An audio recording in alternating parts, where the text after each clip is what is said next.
Friends, this is a short module on how to conduct a journal club. It is short because it's going to be followed by a hands-on experience on doing a journal club and critiquing two original papers. The journal club is basically designed to teach students about the critical appraisal of a paper. The previous module dealt with what is involved in critical appraisal of a paper. What the journal club helps us to do is get evidence for our practice and get an incisive analysis of our practice. What I mean by this is that if you have a paper which tells you something different from what you're doing in your practice, then after a critical appraisal, if what is suggested and what is recommended needs a change in your practice, then perhaps you will consider changing your practice. And as a corollary, it will also help you design protocols. Why do I say this? Matter is very simple.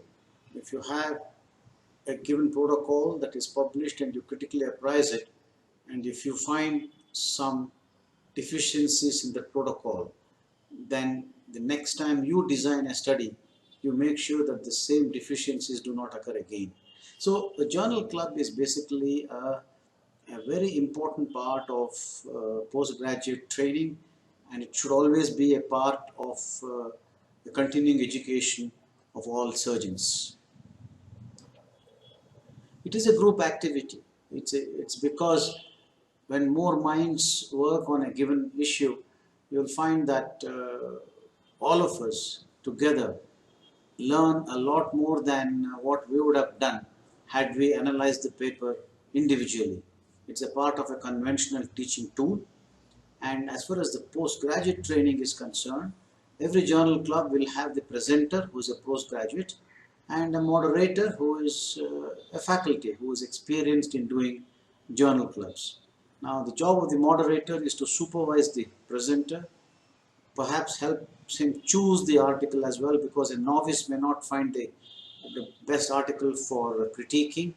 And once the presenter does all the work and makes the PPT, the moderator will check the presentation and make the necessary changes or recommendations for changes. The presenter's job is very important. He chooses the article with the help of the moderator, and a week before the actual date of the journal club, he sends it to all the participants so that they all have a time to think about and analyze the paper well in advance.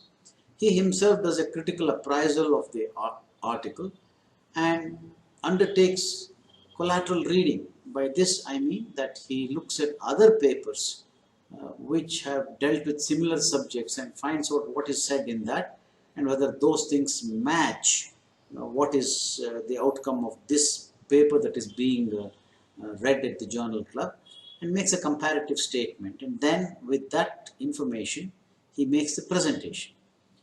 Of course, gets it passed or critiqued by the moderator before he actually does the presentation. Participants have an active important role. If they come to the journal club without doing any background reading, they cannot get much out of it. They have to read and critique the article independently, make notes with their points, and then come to the actual journal club session. They also have to make some independent collateral reading, and they critique the presentation. And when the presenter gives them the choice of making their comments, which always happens during a journal club, they can come out with their points, and the rest of the group also joins in on the discussion. In choosing an article, we must have something that is recent. It should be preferably less than 2 years old and definitely not more than 5 years old. It must be in an index journal with a good impact factor. Generally, we choose original studies which are clinically relevant. The research question may be as simple as something like, should we have a drain after a laparoscopic cholecystectomy? Or it could be something a little more complex, like, should we have regular PET CT or endosonography after a resection of an upper GI cancer. It depends on what the researcher is looking for, but one gets the best out of a journal club if you choose a topic that impacts on your practice. It should preferably be a randomized controlled trial, but large prospective cohort studies also are quite useful. While it is not an absolute contraindication, it is best to avoid case series, retrospective studies, and review articles. Definitely, review articles, they can be critiqued on certain aspects, but on a day-to-day basis, I think it's best to have prospective studies. Retrospective studies can also be used if there is no good prospective study available on the given subject. In preparing the presentation, the presenter should give a brief description of the source, the relevance of the subject and the research question asked. One need not go into detail about what has been said in the paper that is being critiqued because you expect the audience to come prepared and come having read the paper. Each section is described with gaps in between for comments and critiquing. And so typically you start with the introduction, the aims and objectives of the study, materials and methods, and give a little break and invite the audience to give their comments on the aspects of the research question and the materials and methods. Similarly, you describe the major findings in the results and ask for a critique. Have a discussion on the statistics that is used, how relevant it is and whether it is applied properly. And then again list the conclusions, and here one basically checks if the conclusions are justified by the data that has been produced in the paper, that has come as a result of the statistical analysis of the data that has come. Remember that critique is not always finding fault with the paper or the subject. You must also include the good aspects of the paper.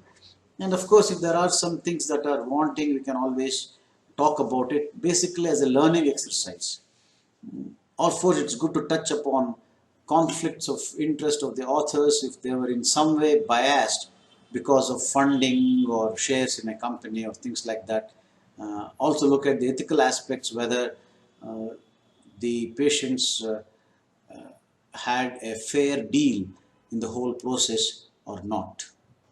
Finally, in preparing the presentation, one should do collateral reading or reading of other papers with similar questions being asked, and must compare the results of the other papers with the paper that's being discussed on the given day and see whether there are concordances or whether there's a discordance. If the results are vastly different for the same or a similar kind of study, one has to find out why it is so. And most importantly, at the end of everything, you must ask yourself whether this can apply to our situation, our infrastructure, our expertise in operating and things like that. And finally, should we change our practice based on the given study?